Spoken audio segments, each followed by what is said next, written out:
Good evening and welcome to the 2021 Area 58 Community Access Media Candidate Forums.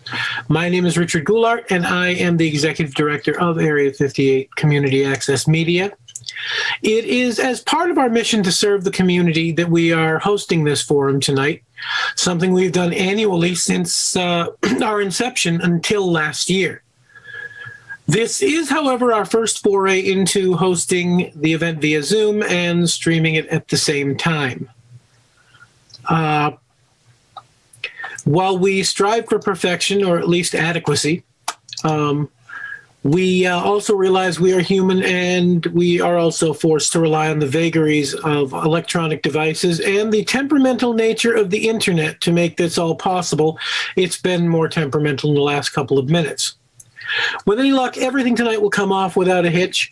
My staff and I are proud to serve the community and bring local government, school events, and public access programming to you, the Carver community. Area 58 is determined to provide unbiased coverage in all of our government coverage and are simply the conduit for tonight's event. We had no input in the creation of, nor any foreknowledge of the questions that are going to be asked. And that is entirely the responsibility of the forum's host. If you are watching this on Friday, March 26th, we are going live with the event. It is happening as you are viewing it. When this segment ends, it will be the end of the final set of candidates, as we are only doing the forums for those in opposed races. The forums will be recablecast on Channel 15 and also on demand at our website without any of the gaps that happen between them due to the timing of when the previous one ended and the next one begins. I'd like to thank you for tuning in. It is our pleasure to serve the town of Carver and its citizens. I now turn the forum over to its host, Catherine Gallerati.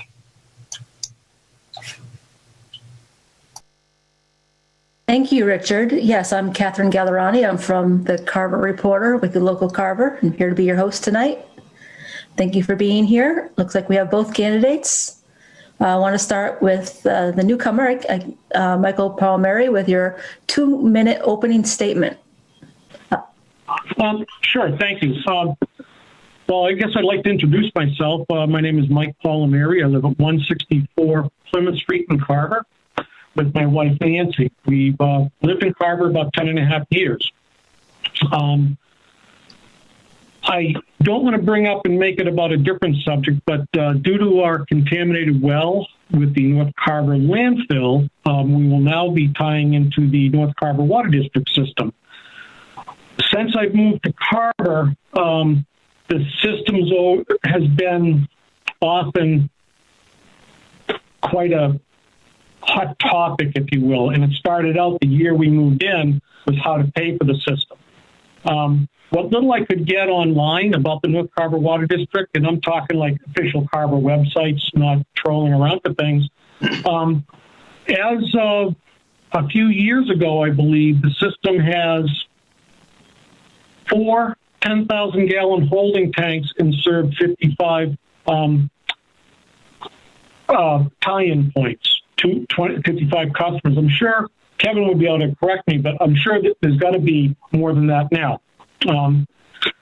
That said, knowing people that are hooked up to the water system, having heard them complain about it for the years that I've been here, hooking up to the system, I question whether the system can handle the load of more customers. And that's sort of what has motivated me.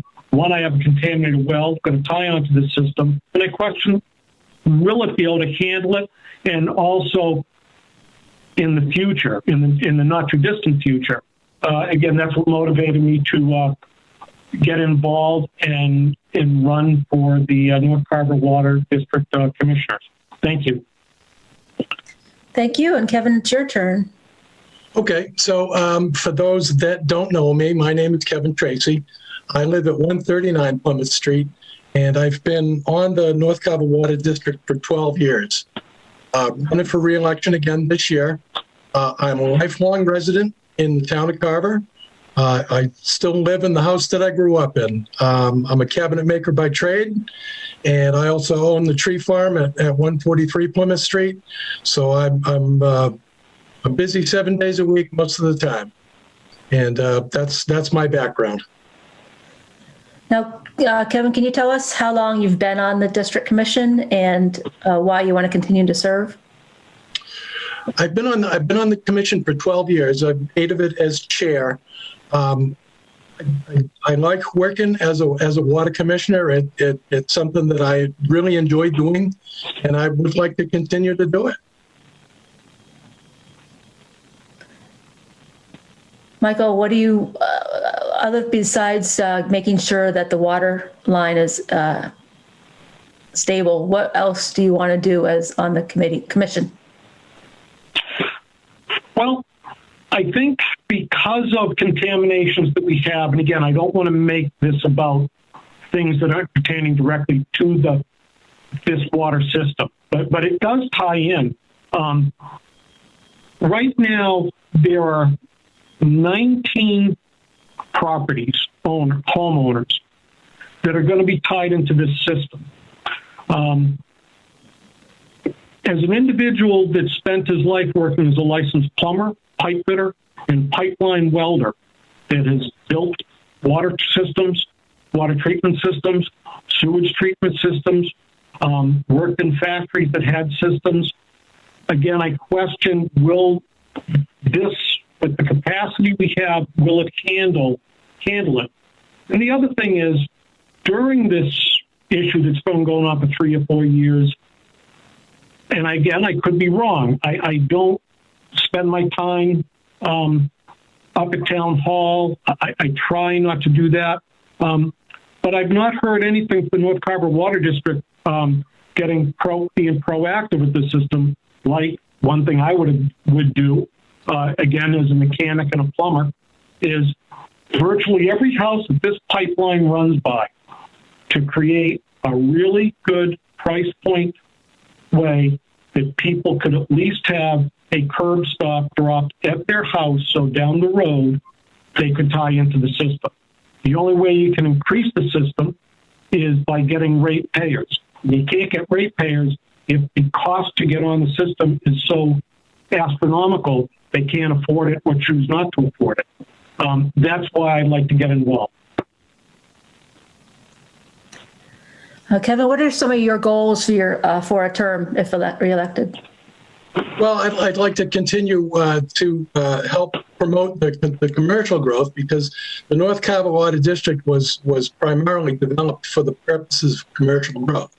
I'm not opposed to residential connections, but that isn't where we're going to make most of our money from.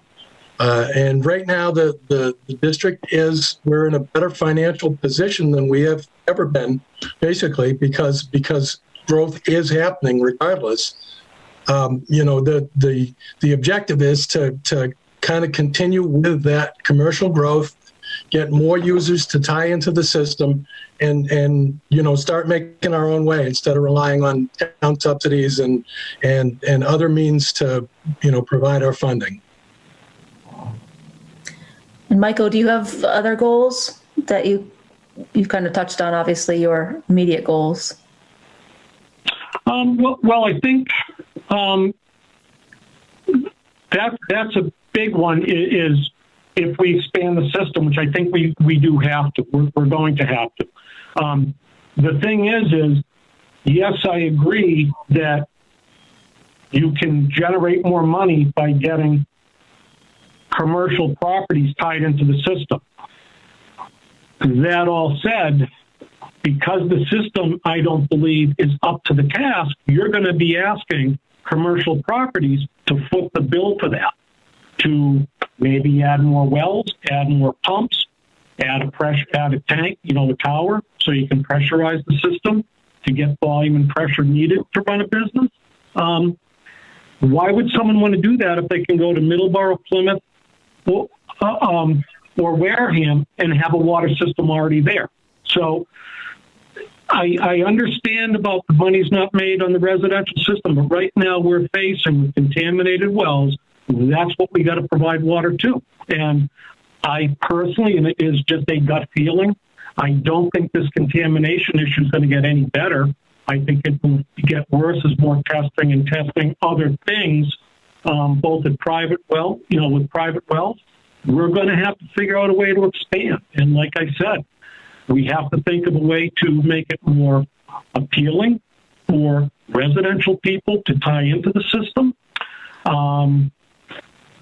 So I think my goal is to help, if possible, set up groundwork to expand the system with the customers we have now, which is residential, not commercial. Commercial would be great, but it's not here yet. Kevin, does the commission have a direct role in working with the developer on what kind of commercial property it is, or is that? The developer themselves are going to produce whatever it is that they can do. If it's large scale distribution, that's what they're going to put in. But large scale distribution requires things like food service and, perhaps overnight lodging and those types of services are going to be needed for any kind of large scale commercial development. And they understand that, and, it's all part of their grand scheme.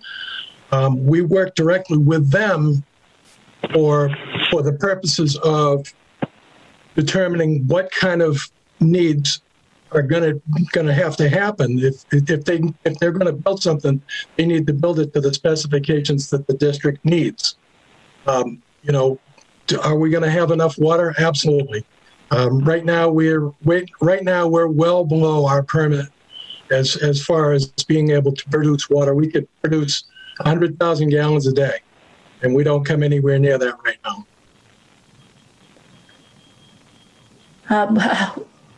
Michael, do you know how financially sound the district is now and how you want to make it solid go forward? No, I don't, to be honest. Like I said at the beginning, is my motivation is because I've had to get involved in the water issue in North Carver, not because of the water district, but contaminated wells. That was my primary reason for doing this. I have used town water for North Carver Water District water. The clarity of it is not a heck of a lot better than my well water, which is cloudy at best. And I understand it's Carver. I understand that, it's going to be, but I don't have any kind of treatment that goes right from the ground to my tap. I have heard people, and again, it is hearsay, I'll admit it, but friends of mine and acquaintances that I've, met over the last 10 and a half, 11 years here in town, that they're not very happy with the water quality.